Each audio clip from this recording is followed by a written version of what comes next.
Baiklah, di sini saya akan menjelaskan perkembangan teknologi. Apa sih itu teknologi?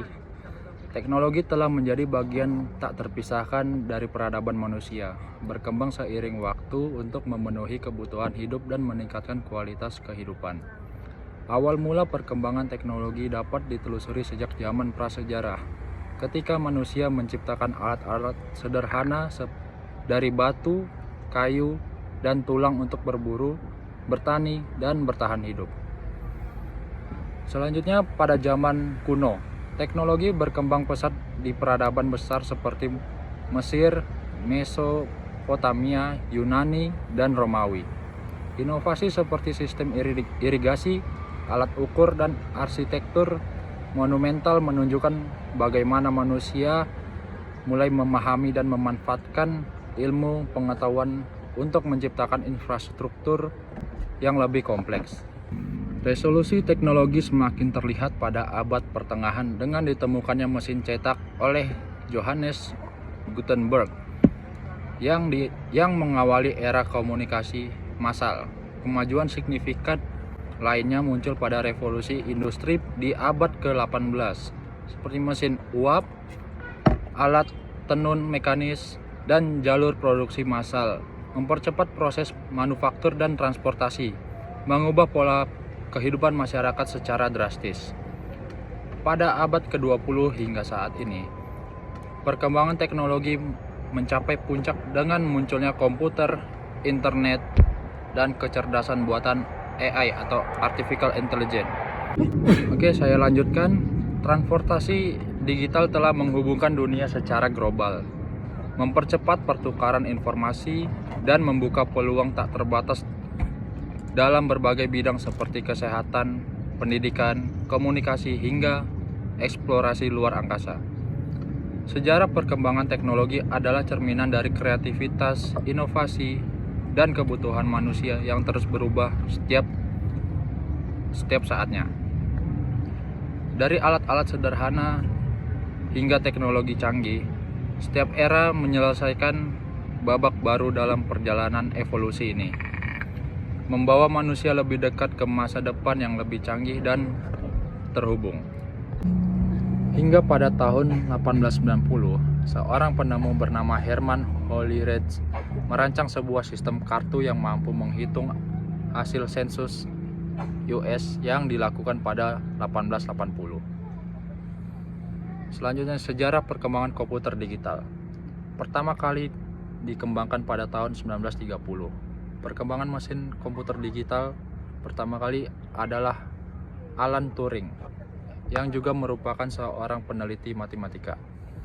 Meskipun Alan Turing menjadi pengembang mesin pertama, akan tetapi perkembangan digital baru dikembangkan pertama kali oleh Coran Joost, insinyur asal Jerman, membuat komputer digital pertama bernama Z1 atau Z1 sebelum Perang Dunia Kedua. Pada tahun 1936, di ruang tamu orang tuanya di Berlin, ia merakit plat logam pin dan menciptakan sebuah mesin yang dapat melakukan perhitungan tambah dan kurang. Namun sayangnya, mesin yang ia ciptakan dihancurkan ketika Perang Dunia Kedua. Walaupun begitu, ia akan tetap dikenal sebagai sang pencipta komputer digital pertama. Selama Perang Dunia Kedua berlangsung, tepatnya pada 1943, John Mousit berhasil menciptakan mesin bernama Electronic Numerical Integrator dan Calculator atau ENIAC. Awal mula diciptakannya ENIAC adalah untuk membantu Angkatan Darat dalam memprediksi serangan. ENIAC memiliki berat hingga 30 ton dan membutuhkan ruang seluas 457 meter persegi untuk menempatkan mesin tersebut. Hal ini disebabkan oleh banyaknya komponen pendukung seperti 40 lemari kabinet dan 6.000 saklar, serta 18.000 tabung hampa. Baiklah, saya akan menjelaskan sejarah perkembangan komputer dari masa ke masa. Komputer generasi pertama pada tahun 1940 sampai 1959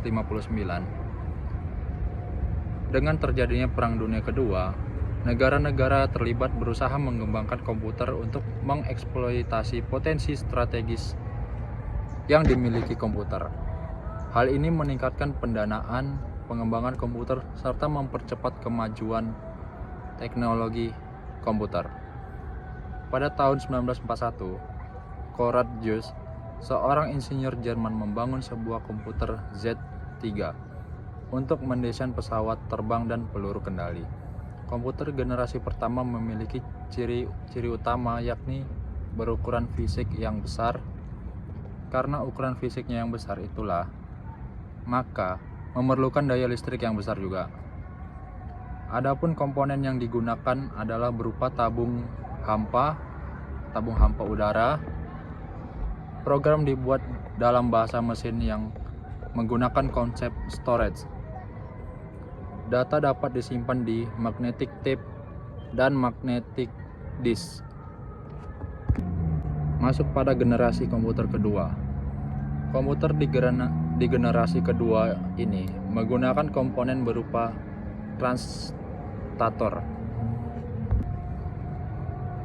Baiklah, masuk pada generasi komputer yang kedua pada tahun 1959 hingga 1964. Komputer di generasi kedua menggunakan komponen berupa transistor yang lebih kecil daripada tabung hampa udara.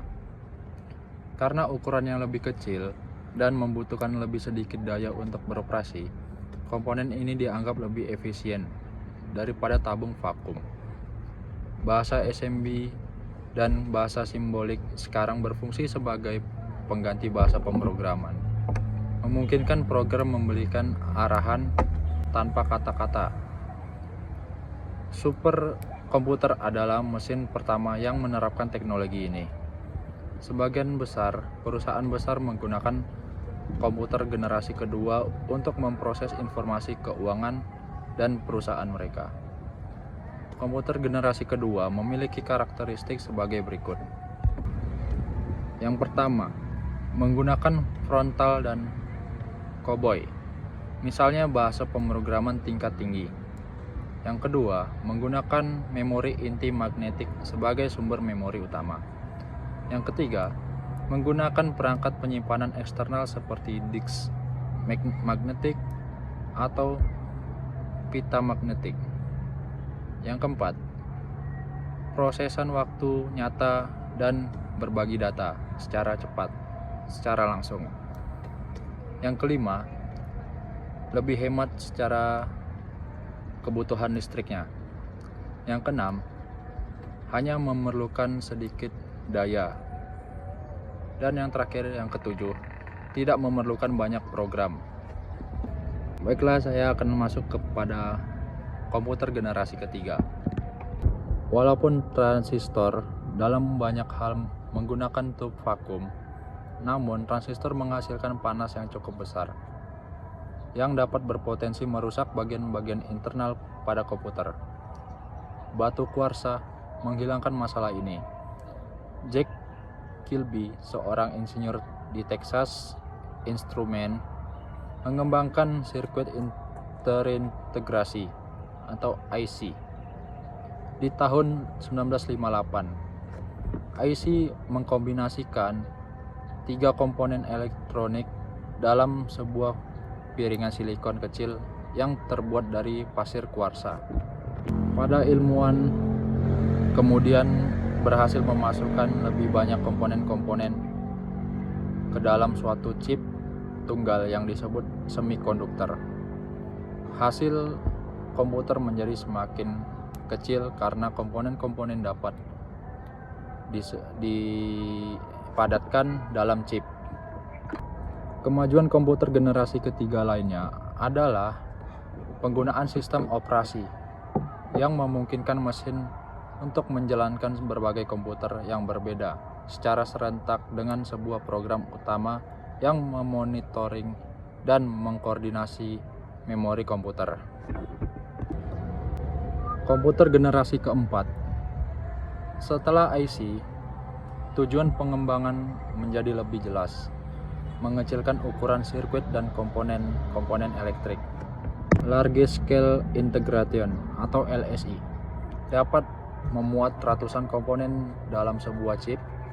Pada tahun 1980-an, Very Large Scale Integrated VLSI memuat ribuan komponen dalam sebuah chip tunggal. Ultra Large Scale Integration ULSI meningkatkan jumlah tersebut menjadi jutaan.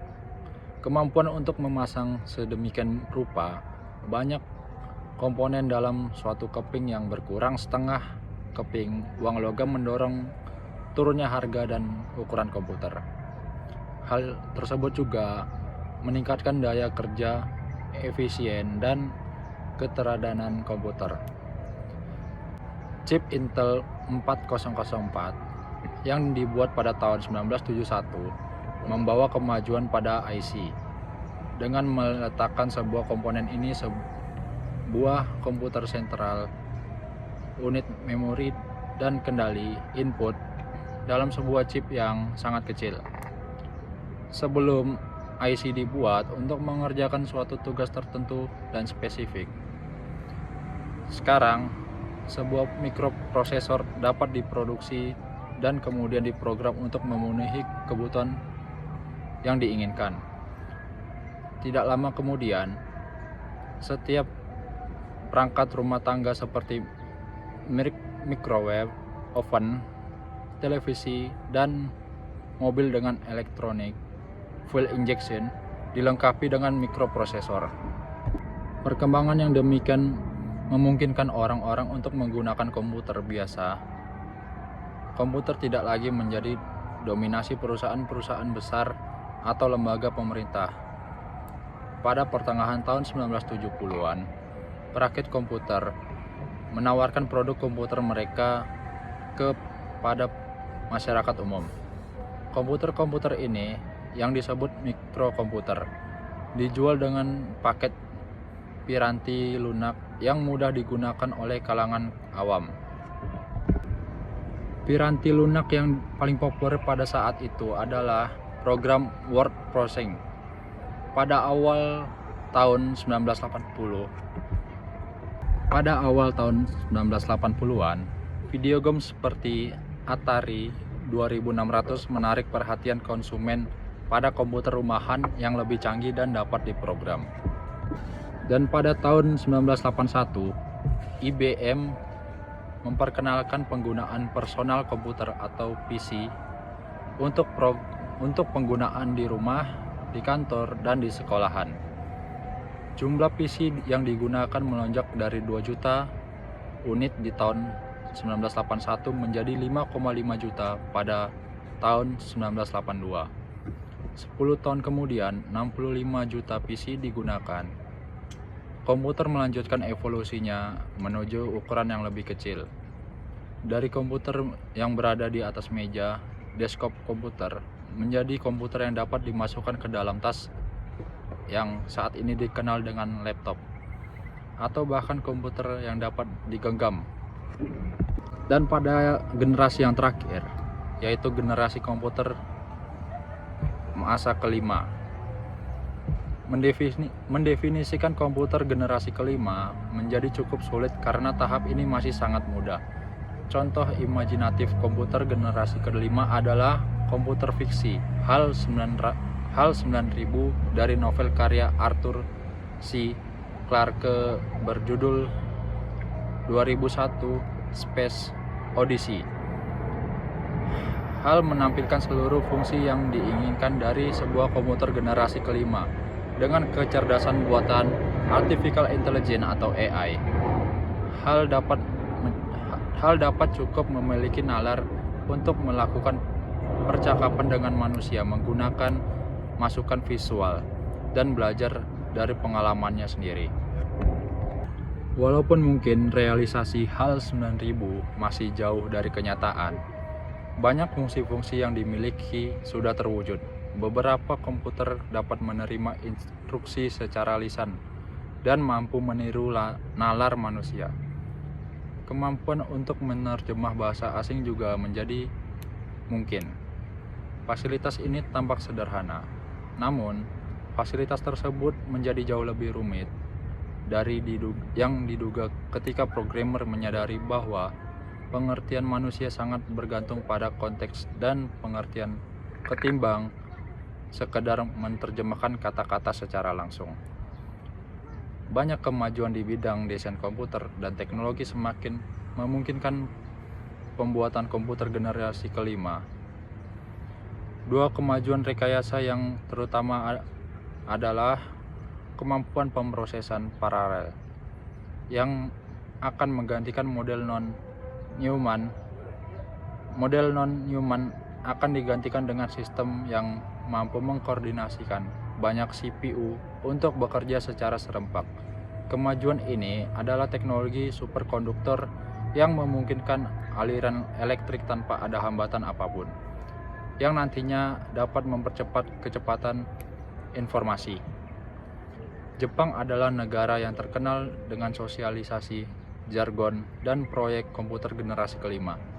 Lembaga ICOT, Institute for New Computer Technology, juga dibentuk untuk merealisasikannya. Banyak kabar yang menyatakan bahwa proyek ini telah gagal.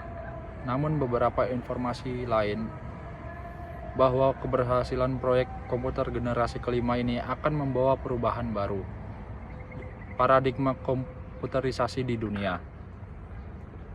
Kita tunggu informasi mana yang lebih valid dan membuahkan hasil.